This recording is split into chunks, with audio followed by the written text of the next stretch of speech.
बोले श्री राघवेंद्र सरकार की।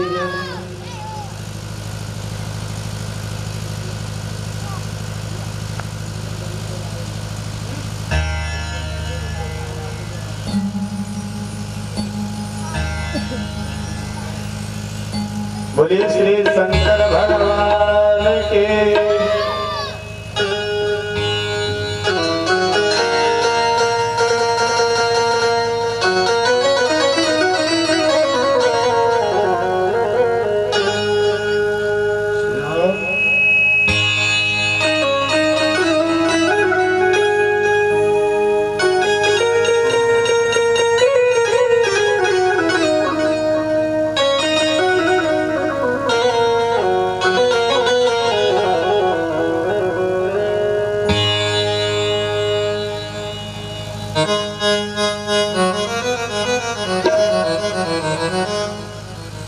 बोले राघवेंद्र सरकार की।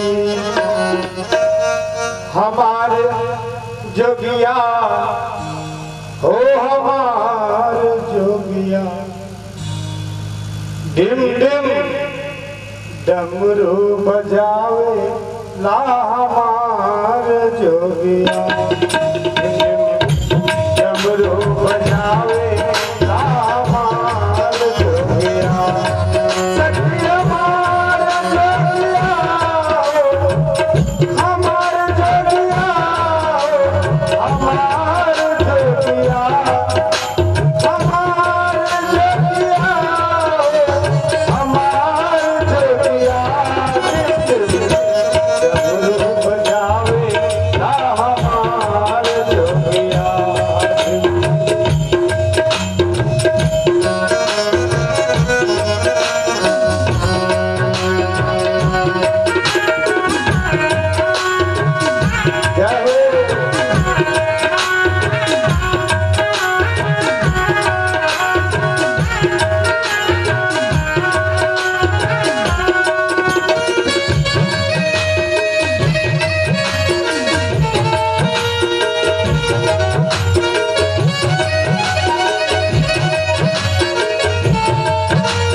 प्याला हाथ चांद पैरे प्याला पैरे नागर पुछाला कान हाथ पैरे प्याला पैरे नागर पुछाला पैरे हाथ पैरे प्याला और नंदी चढ़ी आवे ला हमार जोगिया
श्री राघवेंद्र सरकार की। आइए बड़ी प्रेम के साथ में दोबार भगवान का नाम स्मरण करें और तत्पश्चात समय अनुसार मंगलमय चर्चा करने का हम प्रयास करेंगे। श्री राधे राम। बोले वत्सल भगवान की। आइए बड़ी प्रेम के साथ मिलकर के गाओ। हे गोपाल राधे कृष्ण गोविंद गोविंद। हे गोपाल राधे कृष्ण गोविंद गोविंद।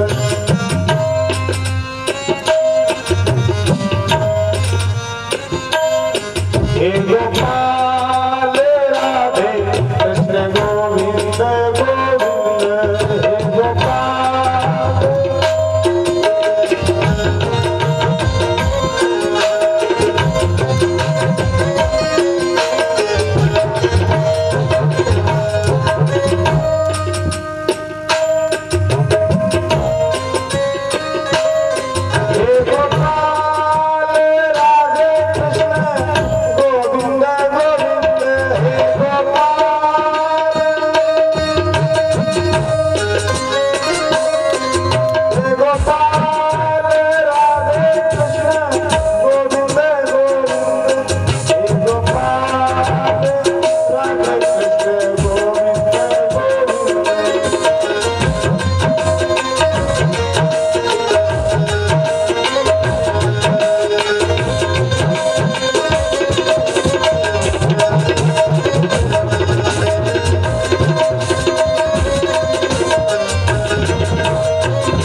अभी आप लोग बड़े ही प्रेम के साथ में भगवत नाम संकीर्तन किया और परमात्मा का नाम ये पावन पतित पावन नाम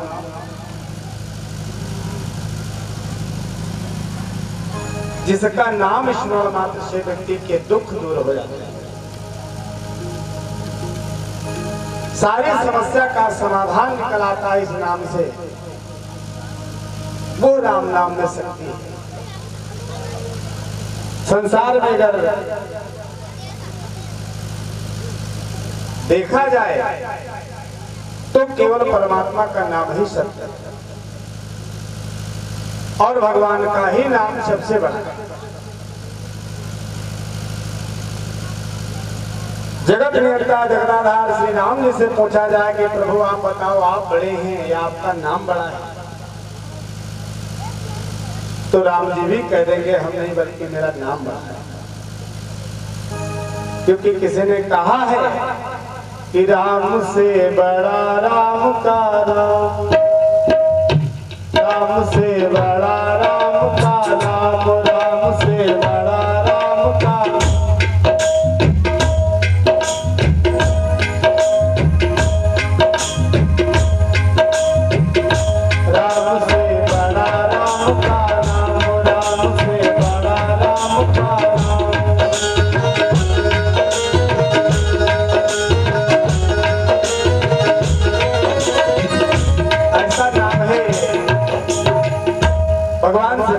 उनका नाम, क्योंकि बंजो राम आप भव चातु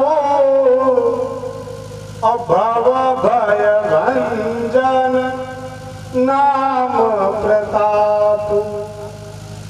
राम एक तापस त्रिकारी नाम कोटि खल तुमति सुधारी। इसलिए कहाँ लग कर हूँ मैं नाम बढ़ाई, राम न सतहि नाम गुण गाई।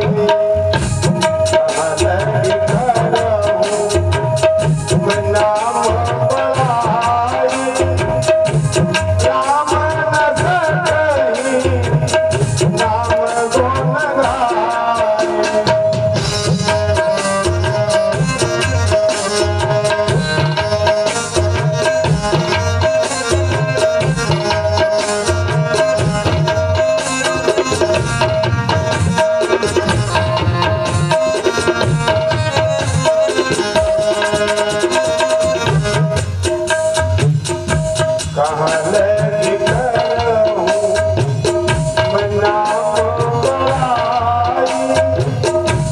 राम न सतहि नाम गुण गाई।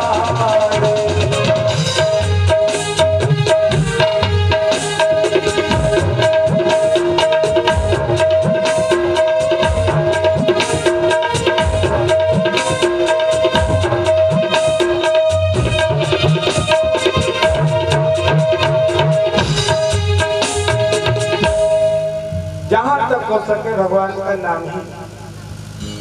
एक बार श्री कौशल्या जी अपने राम के नाम की बड़ी जोर जोर से बड़ाई करें, प्रशंसा करें। कौशल्या अपने राम की प्रशंसा कर रही हैं कि मेरा राम बड़ा है, मेरा राम बड़ा है, मेरा राम बड़ा है। और तब तक वहां पर पहुंच गई श्री हनुमंतलाल जी की मैया। हनुमंतलाल जी की मातारी ने पूछा कौशल्या से, अंजनी ने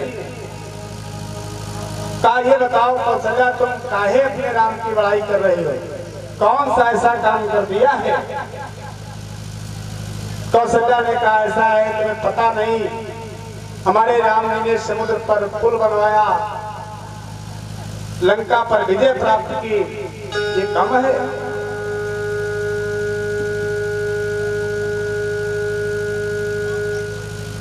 अंजनी ने कहा अगर ऐसी बात है तो अपनी प्रशंसा कर रहे हो, लेकिन एक बात और सुनो। तुम्हारे राम जी को सागर पार करना था तो जब पुल बनवाए तब पार हुए, लेकिन हमारा बेटा हनुमान पुल बनवाया तब पार नहीं हुआ, एक ही छलांग में पार हो गया था। तो बताओ तुम्हारा बेटा बड़ा कि मेरा बेटा बड़ा? कौशल्या ने कहा फिर तब तो तुम्हारे ही। अब कौशल्या की बोलती बंद हो गई, अंजनी की जय जयकार होने लगी। अंजनी मैया धन्य।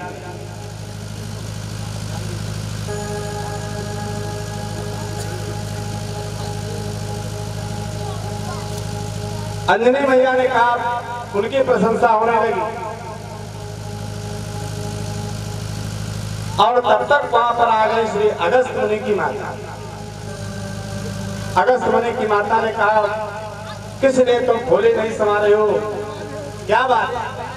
कहा मेरा हनुमान बड़ा है, मेरा हनुमान बड़ा है। राम जी ने समुद्र पर पुल बनवाया तब पार हो पाए, लेकिन हमारे बेटे हनुमान ने एक ही छलांग में सरोजन सागर पार हो गया।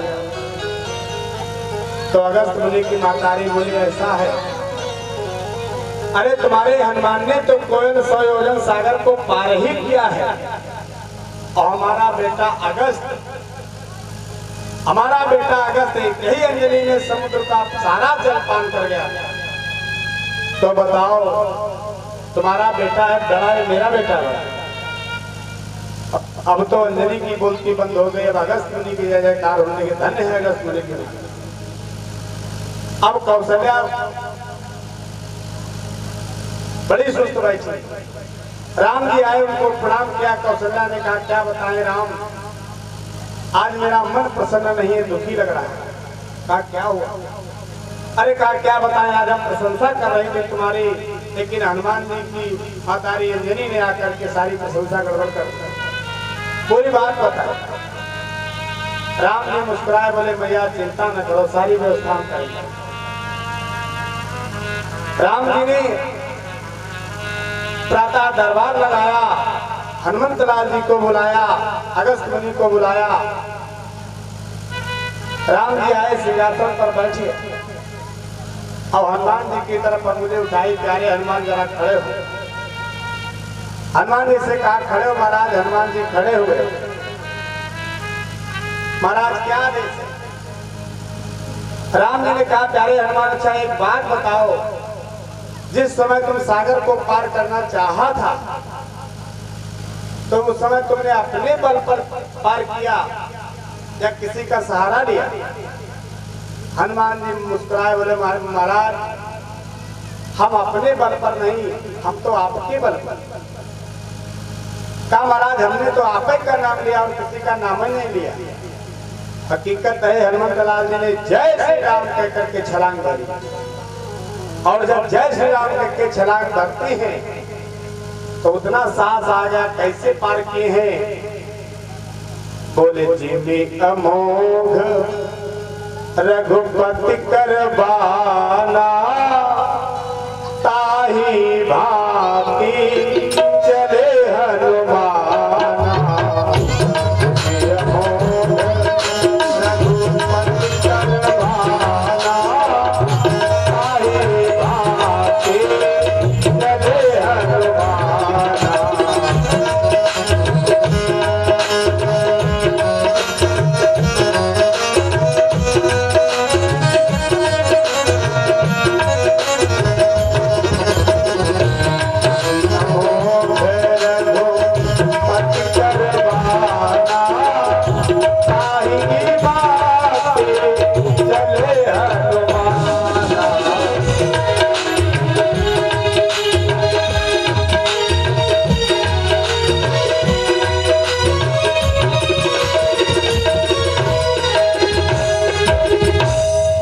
हनुमान जी बड़ी बेखुदा से साथ उड़े। राम जी ने कहा, प्यारे हनुमान, इसका मतलब तुम अपने बल पर नहीं बल्कि हमारे नाम के बल पर पार हुए। हनुमान जी ने कहा, सो तो है महाराज। हनुमान जी से कहा, तुम बैठ जाओ। अगस्त मुनि से पूछा, महाराज तुम खड़े हो? अगस्त बोले, महाराज बताओ। अच्छा जिस समय तुम सागर को पान किया था अंजलि में भर करके, तो क्या तुमने अपने बल पर? अगस्त मुनि मुस्कुराए, कहा महाराज मैं अपने बल पर नहीं है तो आपके नाम का प्रभाव है, आपके नाम का प्रभाव है जो ऐसा है। महाराज हमने देखा इसकी इलोने बार बार आ रही है, हमारी तपस्या में विघ्न पड़ रहा है, हमने सोचा इसे पी ही डाला, न रहेगा बांस न बजेगी बांसुरी, समस्या खत्म हो जाए। ये सोच करके हमने अंजलि भरी, रा कहा अंजलि भरी, और माँ कहते कहते अपने आप सब मुंह में प्रवेश कर गया। राम जी ने कहा फिर तो तुमने हमारा ही नाम लिया। महाराज जी ने कहा हाँ आप आपके नाम का सहारा है। राम जी ये बात सिद्ध हो गई कि भगवान से बढ़ करके भगवान का नाम। हमारे गुरुदेव जी तो गाया करते हैं कि माटी के पुतले काहे को सारे हरि नाम, माटी के पुतले काहे को सारे हरि नाम।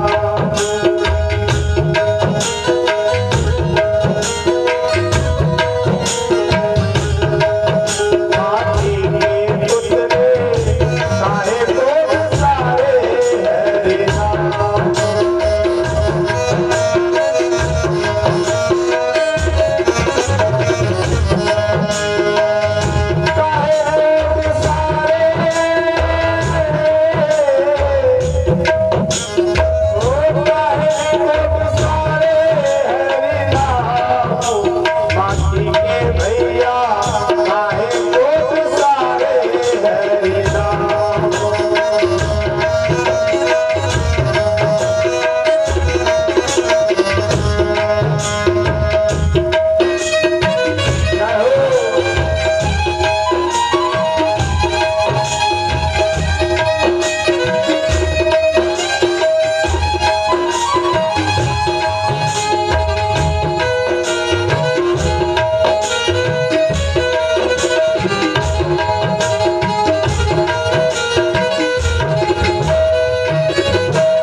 इसलिए राम जी से बड़ा है राम जी का नाम। अरे एक बार भगवान श्री राम जी ने देखा कि पत्थर पर, एक पत्थर पर रहा और दूसरे पत्थर पर मालिक आपस में जोड़ दे, समुद्र में छोड़े तो पत्थर तैर रहे। एक पत्थर पर रहा, दूसरे पत्थर पर मालिक लिख करके तमाम पत्थर डाले जा रहे हैं, सब तैर रहे हैं। राम जी ने देखा ये तो हमारा ही नाम है, तो लाओ जरा आजमाइश कर ले अपने नाम की, जरा हमारे भी देख ले कि हमारे में कुछ है।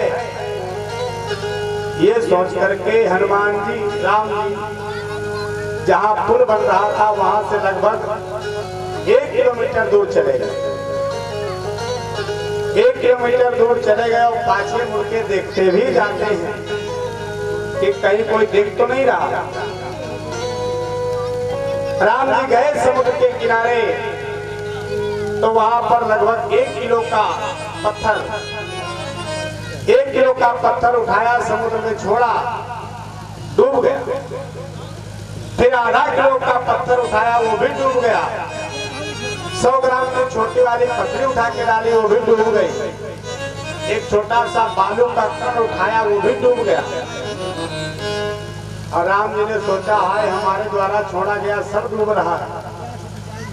ऐसा अगर कहीं सबके सामने करते तो बेइज्जती हो जाती। ये मन में विचार आया, तब तक सोचा कोई देख तो नहीं रहा। तो पीछे मुड़कर देखे तो बोले हनुमंत लाल जी मुस्कुराए। राम जी ने कहा, अरे प्यारे हनुमान कब आए? हनुमान जी ने कहा, महाराज जब तुमने बड़कवा वाला पत्थर डाले थे तब से खड़े।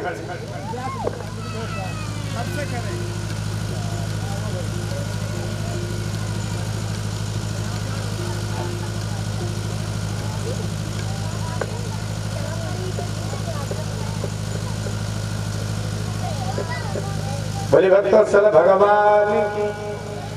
तो राम जी ने कहा, प्यारे हनुमान तुमको मेरी कसम किसी से बताना नहीं। राम जी ने हनुमान जी ने कहा, बिल्कुल नहीं। राम जी ने अपनी कसम दिवा दी। हनुमान जी चले आए और जाकर के आए, शंख बजाया। और जब शंख बजाया तो तमाम बंदर आ गए। बताओ क्या बात? अरे कहा, बात क्या है? आज हमने एक चीज देखा।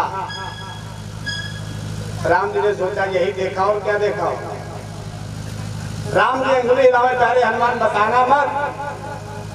हनुमान जी कहते, चिंता न करो प्रभु, नहीं बताएंगे। कहा, महाराज हमने देखा कि यहाँ से लगभग 3 किलोमीटर हमारे श्री राम जी गए। राम जी सोच रहे, अब तो बता रहे।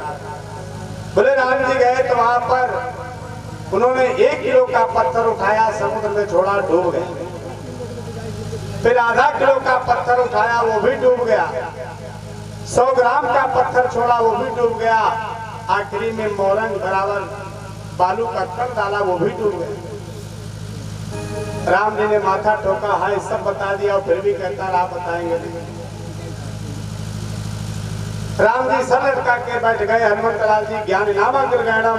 हनुमंत लाल जी ने कहा, प्यारे वानरों, राम जी के द्वारा छोड़ा गया पत्थर डूब तो रहे थे, इसका मतलब राम के रामत्व पर शंका मत करो।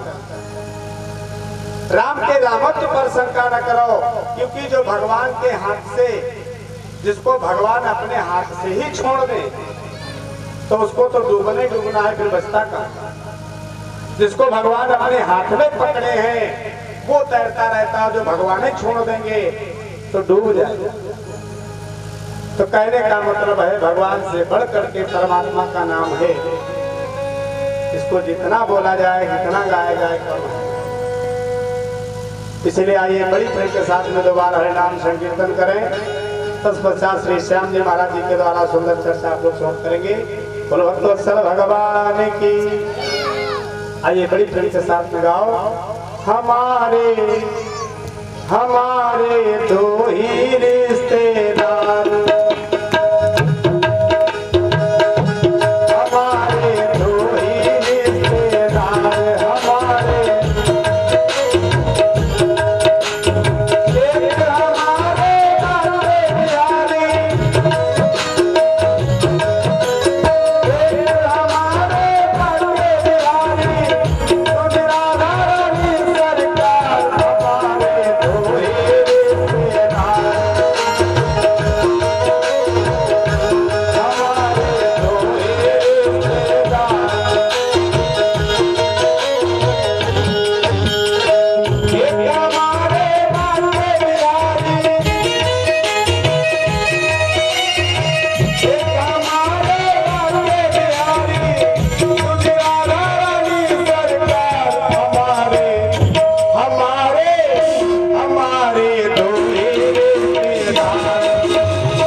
राघवेंद्र सरकार की जय।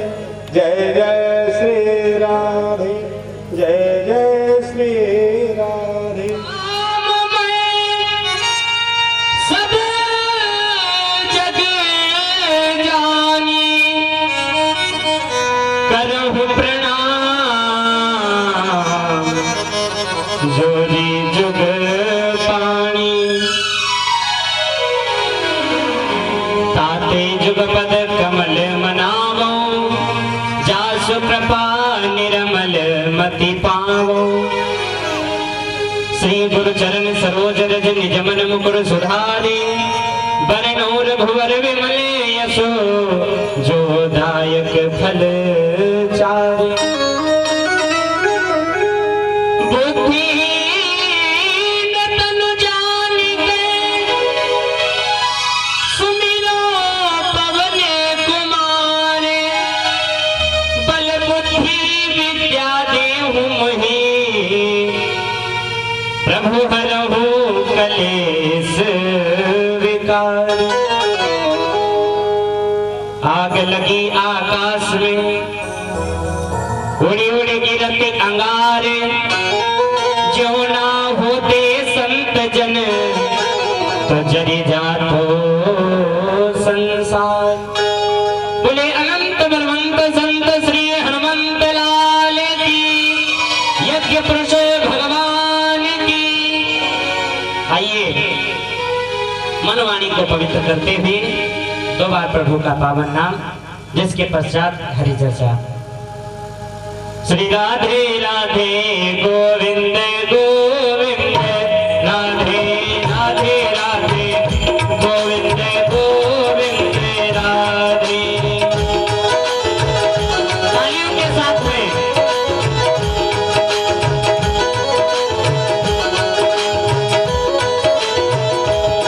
श्री राधे राधे गोविंद गोविंद राधे। श्री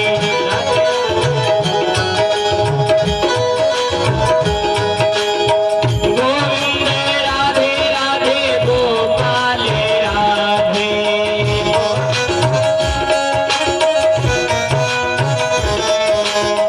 गोविंद राधे राधे गोपाल राधे।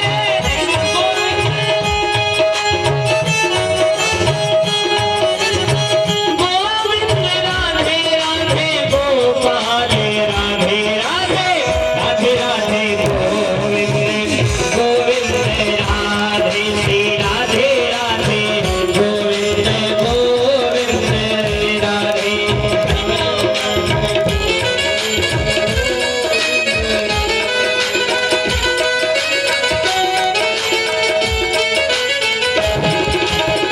हरि बोल।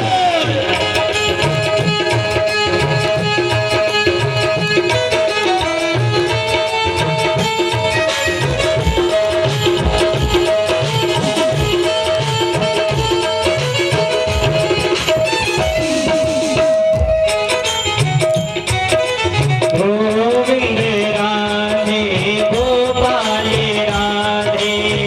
गोविंद राधे राधे गोपाल राधे। गोविंद राधे राधे गोपाल राधे। श्री राधे राधे गोविंद गोविंद राधे। राधे राधे गोविंद गोविंद राधे। राधे राधे गोविंद गोविंद राधे। राधे राधे गोविंद गोविंद। बोले गोविंद भगवान की जय हो, यज्ञ पुरुष भगवान की जय हो। सर्वप्रथम हमारे आसन में विद्यमान सभी ज्ञाता ज्ञात दिव्य शक्तियां, प्रातः स्मरणीय वंदनीय माता पिता सहित पूज्यपाद श्री गुरुदेव भगवान, जिनके चरण कमलों में बार बार प्रणाम करते हुए प्रांगण में विराजमान माता जी, मंच पर दर्शन दे रहे भगवान नारायण स्वरूप श्री दंडी सन्यासी जी महाराज, बड़े भ्राता श्री दयालु जी महाराज, आए हुए सभी भक्तजन, आयोजक संयोजक, सभी पुण्य आत्माओं का हार्दिक स्वागत है इस कार्यक्रम में। जैसा कि विदित है आप सभी भक्तों को, आज इस कार्यक्रम का पंचम दिवस की माध्याह्नकालीन बेला अपने समय अनुसार प्रारंभ।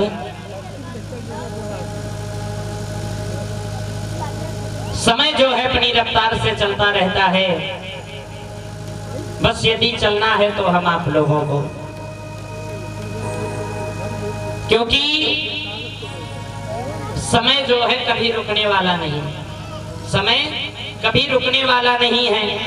यदि जागना है तो हम आप लोगों को, और ये समय हमारे आपके मध्य में बार बार नहीं आता है। ऐसी हरि चर्चा, संतों का संग, ऐसे कार्यक्रम हमारे आपके जीवन में बहुत दुर्लभ है। सत्संगत दुर्लभ संसारा, निमिष दंड भय कई बार। सत्संग का अर्थ क्या है? सत्संग, जहां पर संतों का संग हो, जहां पर प्रभु की चर्चा प्रवाहित हुई हो, ऐसी ज्ञान रूपी गंगा बह रही हो, वही है सत्संग।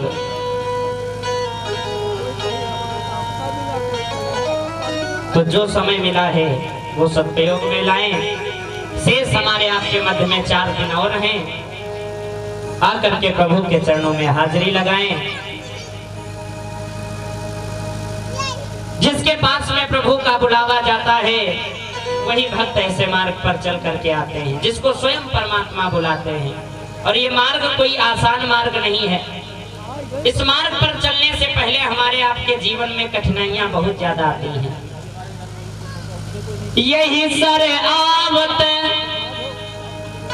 अति कठिनाई, राम कृपा बिनु आई न जाई। ये मार्ग कोई आसान मार्ग नहीं। रात्रि कालीन की वेला में जैसा कुछ समय मिला उसी के अनुसार सेवा की। आइए भागवत के माध्यम से आप सभी भक्त अभी कुछ देर पहले महाराज श्री के मुखारविंद से बहुत ही सुंदर चर्चा श्रवण पान कर रहे थे।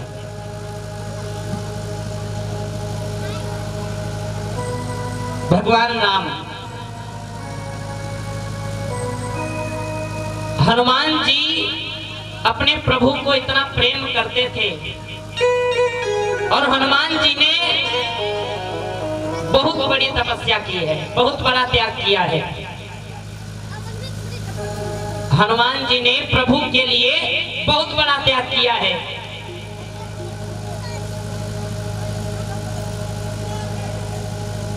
हनुमान जी जब भी कोई कार्य करते थे, कितना बड़ा ही कार्य क्यों ना हो, लेकिन यदि जब इनका नाम आता था,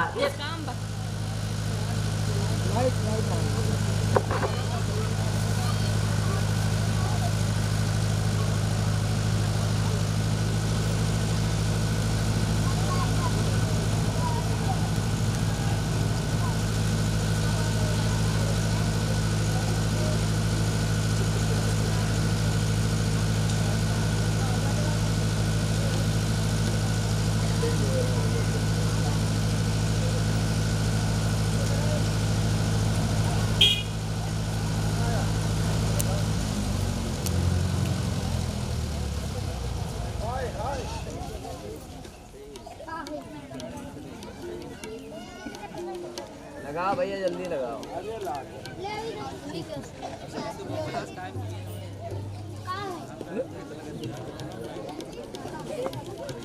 हनुमान जी ने एकदम निष्काम भक्ति की है,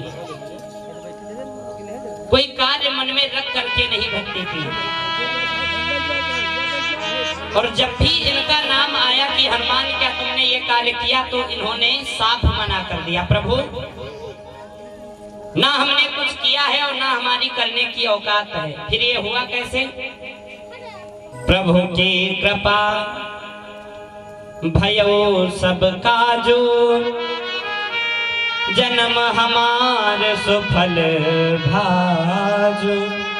अरे प्रभु, ना तो हमने कुछ किया है और ना कर सकते हैं, ये तो सिर्फ आपकी कृपा से हुआ है।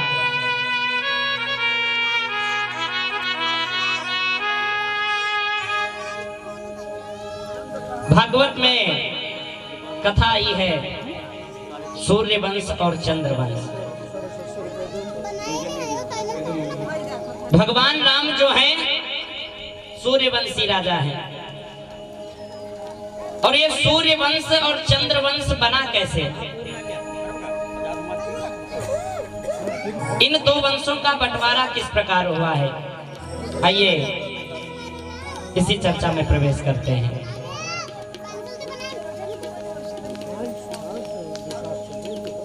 एक राजा हुए हैं, महाराज के वहां बहुत सुंदर राजपाट है, बहुत ही सुंदर प्रजा है इनकी। अपनी प्रजा के साथ में बहुत प्रसन्नता पूर्वक रहते हैं, बहुत प्रसन्न रहते हैं, प्रजा भी बहुत आनंदित है। बस महाराज के पास में एक कष्ट था। कष्ट कौन सा? इनके कोई संतान नहीं थी, और जितने भी राजा महाराजा हुए हैं इनके किसी के संतान ही नहीं हुई, किसी के संतान नहीं हुई। किसी को हवे प्रसाद दिया गया, किसी को फल दिया गया, किसी के वरदान से हुई। इन राजा महाराजाओं के खुद की संतान कोई नहीं। राजन बहुत प्रसन्न है, अपने परिवार के साथ में रहते हैं। समय व्यतीत होता है धीरे धीरे, महाराज इसी से बहुत प्रसन्न। रानी जो है इनको भी बहुत कष्ट है, और इनकी रानी बहुत ही पतिव्रता स्त्री, बहुत ही पतिव्रता स्त्री। पति की सेवा में 8 पहर अपने को हाजिर रखती थी। दिनचर्या से पहले उठकर पति का शुभ दर्शन करती थी। और पत्नी का धर्म है, पत्नी की पूजा है पति, क्योंकि पति तन मन धन पति श्रृंगारा, पति पत्नी जीवन आधारा। पति बिन सोनी मांग, पुत्र बिन घर है सोना। दो मुक्ति के द्वार, दो बिन दुख है दोना। यदि घर में पुत्र नहीं है तो उस घर की शोभा बेकार है। और पत्नी का कर्तव्य है कि जब तक अपने पति को भोजन ना करा ले, जब तक उसका पति जल ना ग्रहण कर ले, तब तक उसको जल नहीं पीना चाहिए। वही पतिव्रता स्त्री है। सुबह उठ करके सबसे पहले अपने पति का दर्शन करती हैं। तो कौन कौन माताएं हैं जो सुबह उठ करके अपने पति के पैर स्पर्श करती हैं? हाँ, जय हो। बस एक ही माता जी, उठाओ हाथ। वाह, क्या बात है, जय हो। गलती इनकी नहीं है, कुछ कमी आप लोगों की भी रहती है। हाँ, बहुत बड़ी कमी रहती है। ये तो विचार बनाती है कि हम सुबह उठ करके उन पैर स्पर्श करें या प्रणाम करें, और जब भी बाहर जाते हैं पति देवता तो पहले प्रणाम करती हैं, और जब वहां से आते हैं तब प्रणाम करती हैं। लेकिन अब बहुत बड़ी कमी आ गई है, अब प्रणाम नहीं है, अब प्रणाम वाली तो प्रथा ही खत्म हो गई। अब हाय हाय बाय, हाँ, और जब हाय हाय दिन भर करी हो तो हाय है तो घर में लगी। हाँ, जब चले तो हाय, हाँ, कहने का तात्पर्य। और मान लो कुछ माताएं विचार बनाई भी कि आएंगे तो पैर छुएंगे। बाहर गए भाई साहब, आए घर में तो विचार बनाए बैठी हैं कि आ रहे होंगे तब पैर छुएंगे। अब वो आते आते घर नहीं आए, पहले कहाँ पहुंचे? रोड के किनारे बहुत बड़ा बोर्ड लगा है, रुकिए ठहरिए देखिए यही है कुलतारन। हाँ, तो घर बाद में जाते हैं, पहले वहां पहुंच गए और एक पौवा डाले, हाँ, और फिर वहां से चले घर। और घर पर तो बढ़िया विचार बना कि आएंगे, पैर स्पर्श करेंगे। और जैसे घर में पहुंचे, पहुंचते पहुंचते फिर हाँ कार्य अपना शुरू कर देते, तो पैर छूना तो बहुत दूर, देखना नहीं पसंद करेंगी। और कुछ लोग कहते हैं महाराज पैर छुएगा, उनका मुंह नहीं देखे वाला। कहने का तात्पर्य, लेकिन कुछ कमी हमारे आपके भी अंदर रहती है, आप लोगों के भी अंदर कमी है, इसीलिए ये प्रथा खत्म हो रही है। क्योंकि ये जो गाड़ी है ये 2 पहियों की गाड़ी है, और गाड़ी हमेशा 2 पहियों पर चलती है।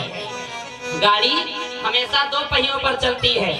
साइकिल के 2 पहिया, मोटरसाइकिल के 2 पहिया, बैलगाड़ी के 2 पहिया, और इसी प्रकार ये गृहस्थी रूपी गाड़ी है जिसके भी 2 पहिए हैं। एक पहिया है पति और दूसरा पहिया है पत्नी। हाँ, और यदि दोनों पहिया सही है, दोनों सही हैं, तब तो गाड़ी बढ़िया चलेगी। और यदि एक भी डिसमिस हो गया तो गाड़ी फिर अच्छे से चल नहीं पाएगी। मान लो एक पहिया खा रहा कमला पसंद, तो वही पीछे गाती 2 हमरे दबंग ले आयो। हाँ, और ना मौका मिला तो भाई साहब तो चले गए, तो चुप्पे से आनु खोला जाते, ना ज्यादा पौवा भरे आधा किलो निकाल के भैया जाओ 2 टाफी तो मोह ले लियो और 4 हमरे ले आए। तो ये गृहस्थी रूपी गाड़ी जो है, इसके दोनों पहिया जब तक मजबूत नहीं होंगे तब तक ये गाड़ी चलने वाली नहीं। कहने का तात्पर्य, महाराज राजा बहुत दुखी रहते हैं। एक दिन मुनि वशिष्ठ जी के पास में पहुंचे, अपना कष्ट सुनाते हैं, अपनी व्यथा सुनाते हैं। वशिष्ठ जी ने कहा कि महाराज ऐसे संतान नहीं होगी, आपको एक यज्ञ करानी पड़ेगी। पुत्रेष्टि यज्ञ का आयोजन किया जाएगा, जिससे आपके वहां संतान की प्राप्ति होगी।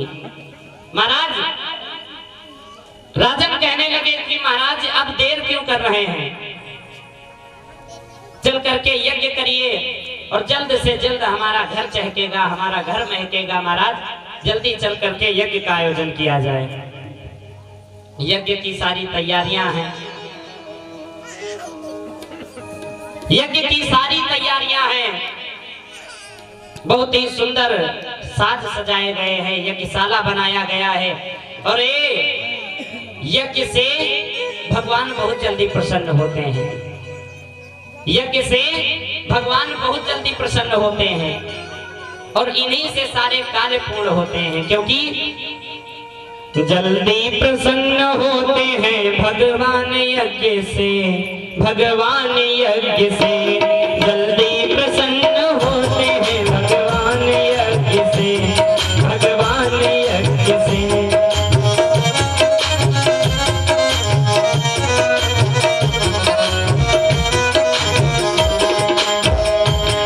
जल्दी प्रसन्न होते हैं भगवान यज्ञ से, जल्दी प्रसन्न होते हैं भगवान यज्ञ से।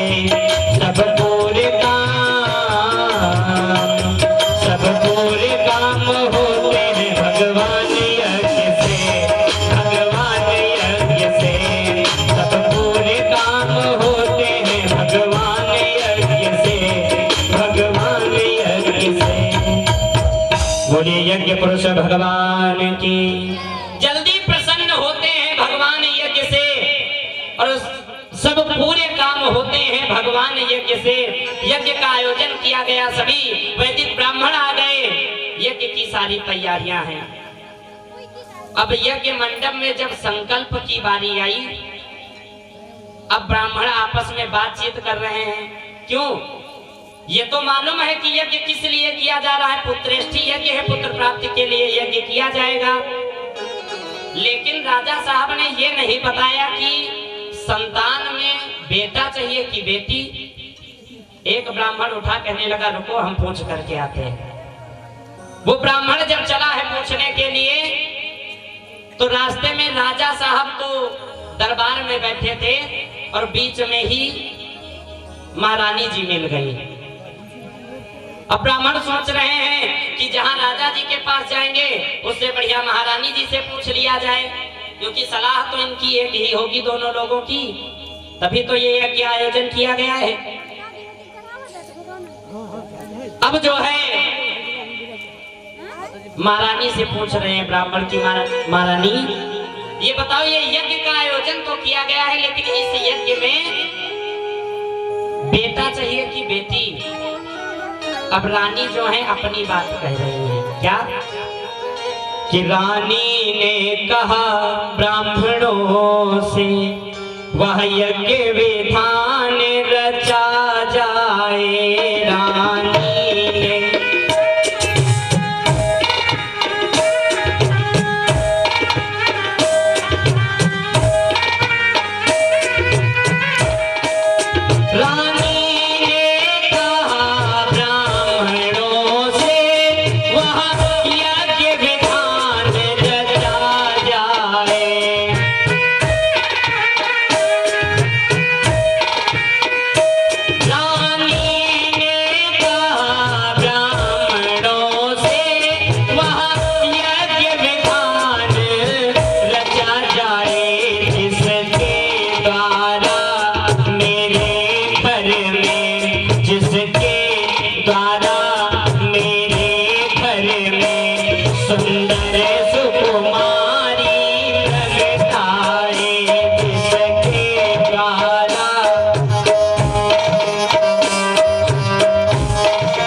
विधान रचा जाए जिसके द्वारा मेरे घर में एक सुंदर सुकुमारी प्रकटाए। ब्राह्मण देवता ऐसा यज्ञ किया जाए जिसके द्वारा हमारे घर में एक सुंदर कन्या का जन्म हो। ब्राह्मण चले आए, उसी नाम से संकल्प हो गया। यज्ञ की पूर्णाहुति हुई धीरे धीरे। जब पूर्णाहुति हुई तो प्रसाद जो है आकर के रानी को दिया गया और जब उस प्रसाद को रानी ने ग्रहण किया है, उस प्रसाद को पाती है। अब समय अपनी रफ्तार से चलता रहता है। धीरे धीरे समय व्यतीत हुआ, रानी गर्भवती हो गई,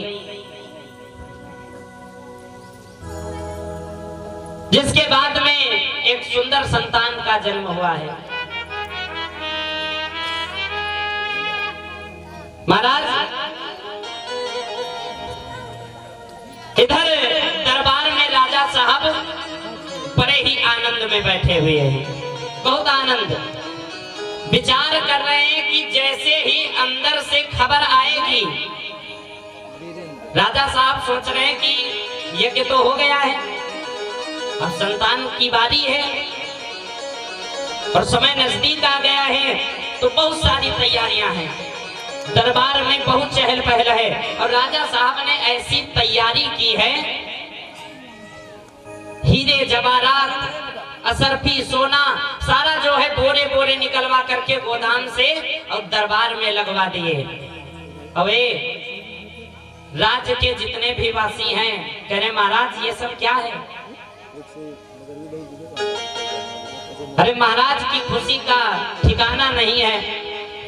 अरे हमारे वहां कुछ दिन व्यतीत होने पर संतान का जन्म होने वाला है, हमारे वहां पुत्र का जन्म होगा और जैसे ही हमारे वहां पुत्र का जन्म होगा तो ये सब जो बोरे दिख रहे हैं ये सब भरे लगे हुए हैं और ये उसी दिन खाली हो जाएंगे। महाराज कहाँ जाएंगे ये? अरे ये तुम ही लोगों में वितरण किए जाएंगे। गांव वाले सोच रहे हैं तब तो चांदी, हाँ ये इतना मान के चलो जिसके पोछे में 1-2 किलो सोना आएगा उसका काम बनेगा। अब ये जा करके घर में इनके नाय रहाइश पड़ी, तो अपने रिश्तेदारी में फोन करते हैं, सुनो राजा साहब के बहुत दिन बाद पुत्र होने वाला है, और ऐसा करो एक दो झोरा लेके तुम हो आए जाओ, हो सकत जिंदगी भर की गरीबी मिट जाए।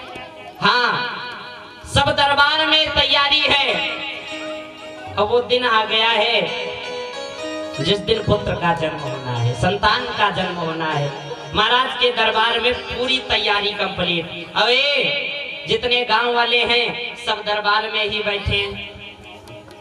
थोड़ी देर हो, अरे राजा साहब ये सब देखने के लिए लगा लुटाओ। राजा साहब कह रहे हैं ऐसे थोड़ी ना, पहले अंदर से खबर तो आए कि बेटे का जन्म हुआ है तब तो लुटाए। चलो ठीक, फिर बैठ गए।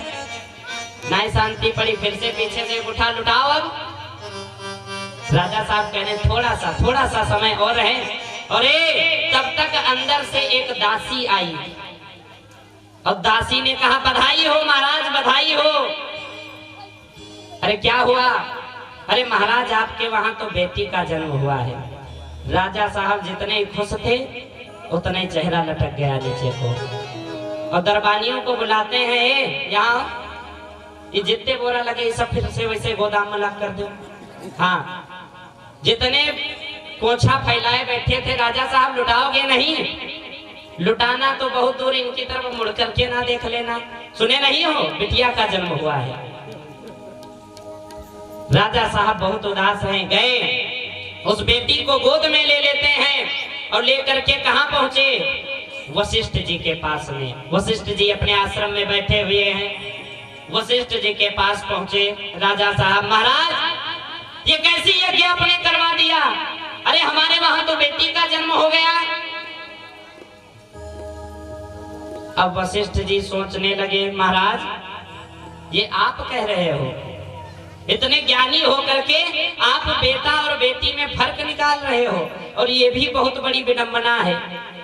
व्यक्ति जो है जब घर में बेटे का जन्म होता है तो बहुत खुशियां मनाते हैं, और कहीं बिटिया का जन्म हो जाए तो घर की जो सबसे बूढ़ी अम्मा होती है वह दरवाजे बैठती चौखट, और ऐसा मोड़ लटकाए लागत इनकी सत्यानाश हुई गए।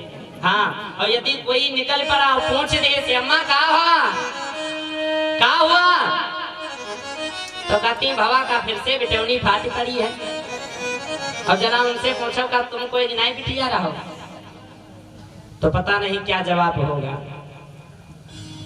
बेटी के लिए लोग ना जाने कितना अत्याचार करवाते हैं। गर्भ में ही बेटियां मारी जा रही हैं, बहुत बड़ा अनर्थ हो रहा है। बेटी अपने पिता से पूछती है, पिताजी बेटे का है मान जगत में, बेटी का कोई मान नहीं। एक बेटी जो है अपने पिता से पूछ रही, बेटे का है मान जगत में और बेटी का कोई मान नहीं। हमें बताओ दुनिया वालों, बेटी क्या इंसान नहीं?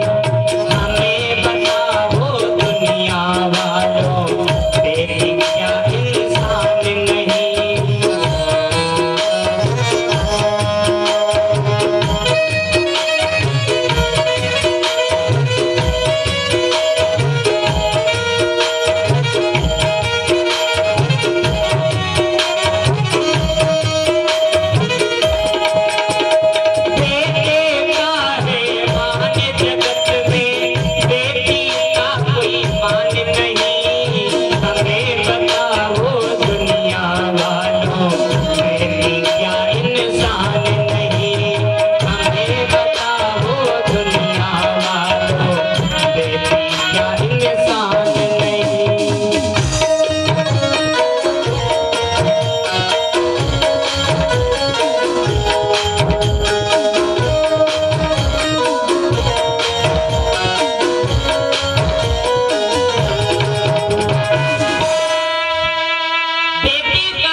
दुनिया वालों, बेटी क्या इंसान नहीं? एक बेटी अपने पिता से पूछती है।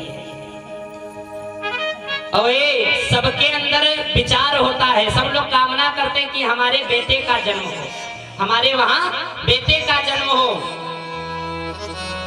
और एक बार विचार करो, ये जितने संसार वाले हैं सब हाथ जोड़ करके और बैठ जाए, हे भगवती मैया हमारे बेटे का जन्म होए, हे भगवती मैया हमारे बेटे का जन्म होए। और मान लो भगवती मैया सबकी सुन ले, सबके वहां बेटे का जन्म हो जाए और बेटियन के नामो निशान ना रह जाए, हाँ तो का वंश चले की संभावना है? कतई नहीं। ये जो बैठे हैं ये हमारी माताओं की देन है। यदि यहाँ पर आज हम प्रवचन दे रहे हैं तो ये मेरी माता की देन है। भगवान हर घर में नहीं जा सकते थे तो उन्होंने एक इंसान बनाया जो है माँ। अब मान लो कंप्रोमाइज कर ले, बेटे से बेटे बियाह कर दे हैं तो वंश चली? कतई नहीं। राजा साहब जो हैं जिन समझा रहे हैं वशिष्ठ जी, हे राजन तुम इतने ज्ञानी होकर के बेटी और बेटे में फर्क निकाल रहे हो। तो राजा साहब बड़ी जोर से रोए, महाराज बेटी और बेटे में मुझको कोई फर्क नहीं है और ना तो मुझको कोई ऐतराज है, लेकिन महाराज आगे हमारा वंश कैसे चलेगा? पुत्र बिना संसार में कौन करे जलदान, पिंडोदक बिन नरक बस भासत वेद पुराण। महाराज यदि बेटा नहीं होगा तो हमारा संस्कार कौन करेगा, हमारा आगे वंश किस प्रकार चलेगा? बस कष्ट इसी बात का है। वशिष्ठ जी कहने लगे पहले तो इस बिटिया का नामकरण किया जाएगा। वशिष्ठ जी ने उस बेटी का नामकरण किया है जिसका नाम पड़ा है इला। उस बिटिया का नाम पड़ा है इला और उसी बेटी के नाम से आज जाना जाता है इलाहाबाद। उसी इला के नाम से ये इलाहाबाद हुआ है। और उसके बाद में महाराज कहने लगे अब रानी जी को दे दो इस बिटिया को, अपनी गोद में लेकर के बैठ जाएं। और महाराज ने हाथ में जल लिया, हाथ में जल लिया और ज्यों ही जल का छींटा उस बिटिया के ऊपर पड़ा है, तुरंत देह परिवर्तन हो गई। बेटी से बेटा हो गया। बेटे का नाम पड़ा है सुखदुम्न कुमार। सुखदुम्न कुमार बड़ा होने लगा धीरे धीरे। राजपाट जो है सुखदुम्न कुमार के हाथ में आया। राजपाट धीरे धीरे चलाते रहे। एक दिन इनका विचार बना कि आओ चला जाए शिकार करने के लिए। साथ में जितने भी इनके साथी हैं उनको ले लेते हैं। उन साथियों को लेकर के शिकार करने के लिए निकले हैं और शिकार की तलाश में चलते चलते कहां पहुंच गए? अंबिका विपिन। और भैया जैसे ही अंबिका विपिन के अंदर में प्रवेश किया है तो जैसे ही उसमें प्रवेश हुआ है राजा साहब का और इनके साथी लोगों का, और उतर करके घोड़े से नीचे खड़े हुए तो एक दूसरे को देख रहे हैं और बड़ा आश्चर्यचकित हैं। और जैसे ही उस अंबिका विपिन में प्रवेश किए थे तो जितने भैया थे घोड़े सब हो गए घोड़ी और जितने थे नर सब बन गए नारी। अब आपस में देख रहे हैं।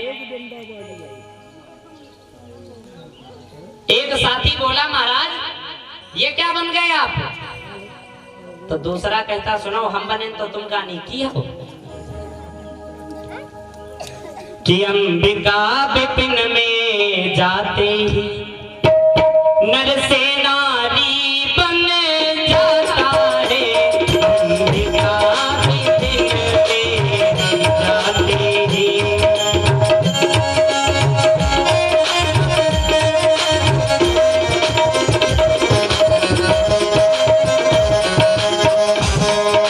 अंबिका विपिन में जाते ही अंबिका विपिन में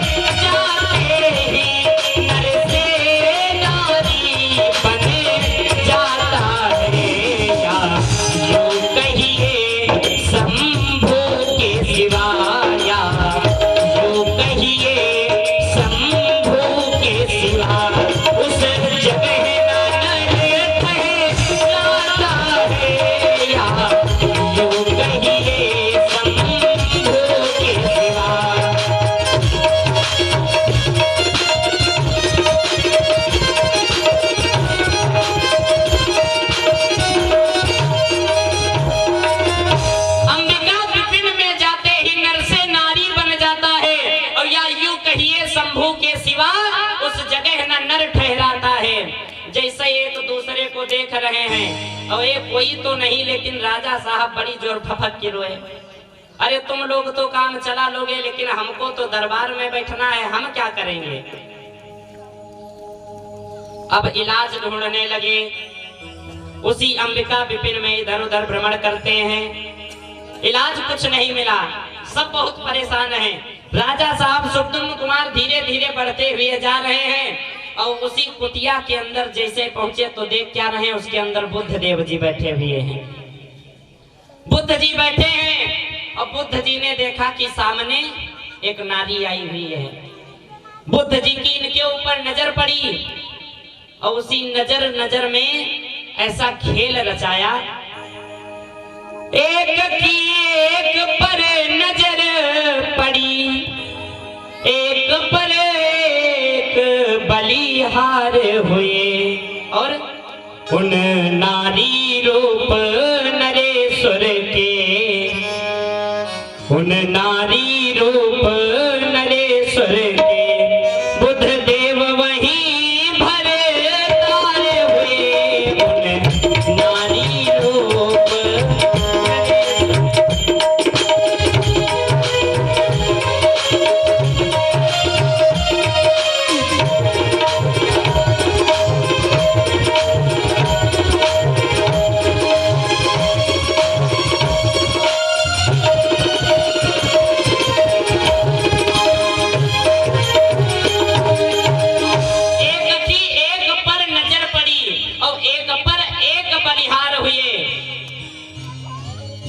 और उन नारी रूप नरेश्वर के बुद्ध देव वहीं भरतार हुए। आपस में नजर ही का खेल हुआ और बुद्ध देव जी ने सुखदुम्न कुमार को पसंद कर लिया।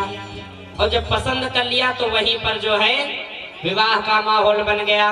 अब शादी हो गई और शादी के होने के बाद में धीरे धीरे और समय व्यतीत हुआ तो सब तो बने थे नारी और सुखदुम्न कुमार बन गए एक बच्चे की महतारी।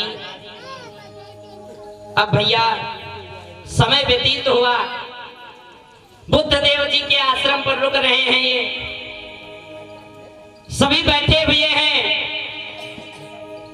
साथी मंडली बैठी हुई है।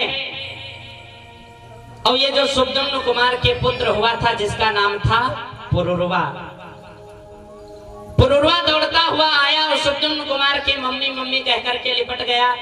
और जब लिपट गया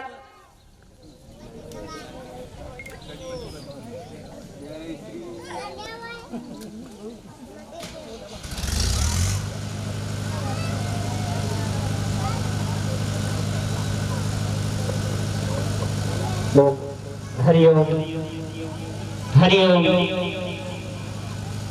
राधे श्याम, बोले गोविंद भगवान की। पुरुरवा जो है दौड़ता हुआ आया और सुखदुम्न कुमार के मम्मी मम्मी कह करके लिपट गया। और जैसे लिपटा तो एक साथी बैठा हुआ था, वो पुराना साथी था।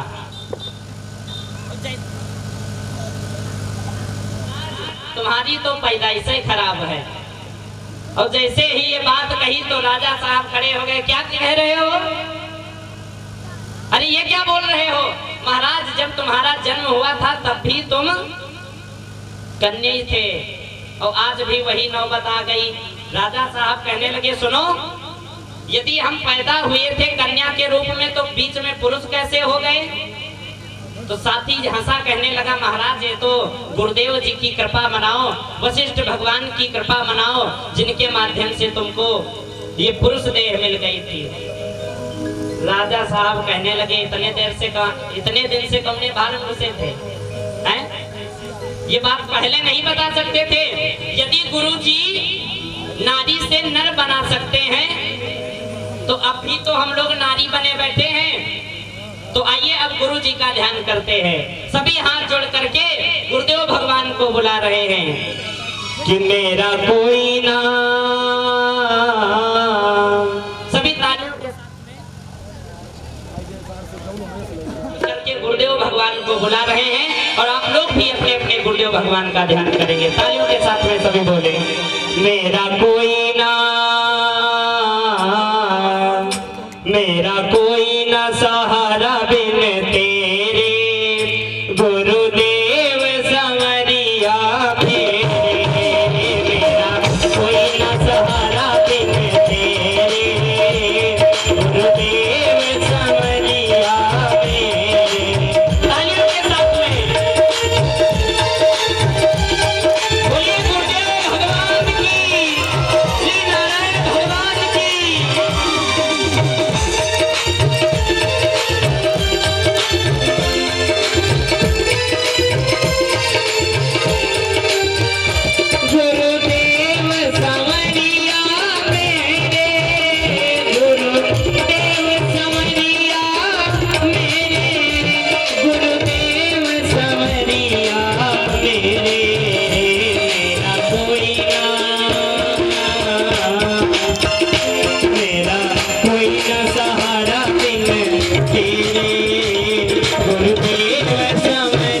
सावन भादों से बरस रहे छाए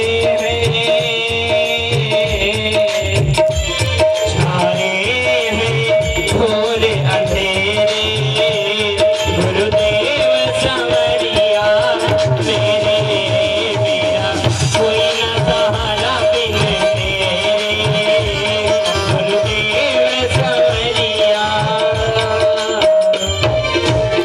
बोलिए गुरुदेव भगवान की, यज्ञ पुरुष भगवान की। अब जो है दो बार प्रभु का नाम किस प्रकार गुरु जी समाधान बताते हैं, ये रात्रिकालीन की वेला में। गोविंद चले आओ गोपाल चले आओ, गोविंद चले आओ गोपाल चले आओ। सभी बुलाएंगे।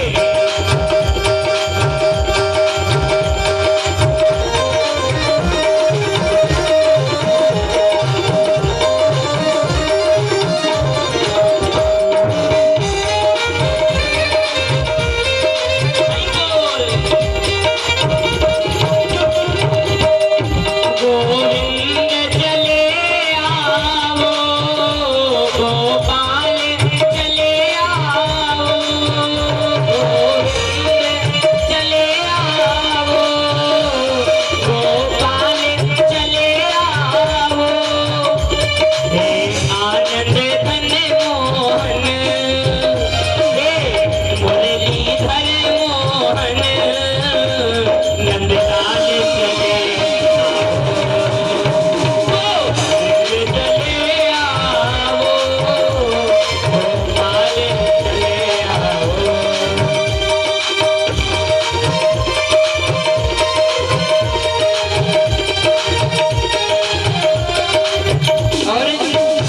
नजरों से गिराना ना, चाहे जितनी सजा देना। नजरों से गिराना ना, चाहे जितनी सजा देना। काहे की नजरों से जो गिर जाए, प्यारे नजरों से जो गिर जाए मुश्किल है संभल पाना। गोविंद चले आओ गोपाल चले आओ, गोविंद चले आओ गोपाल चले आओ, गोविंद चले आओ गोपाल चले आओ, गोपाल चले आओ, गोपाल चले आओ, गोपाल चले आओ, गोपाल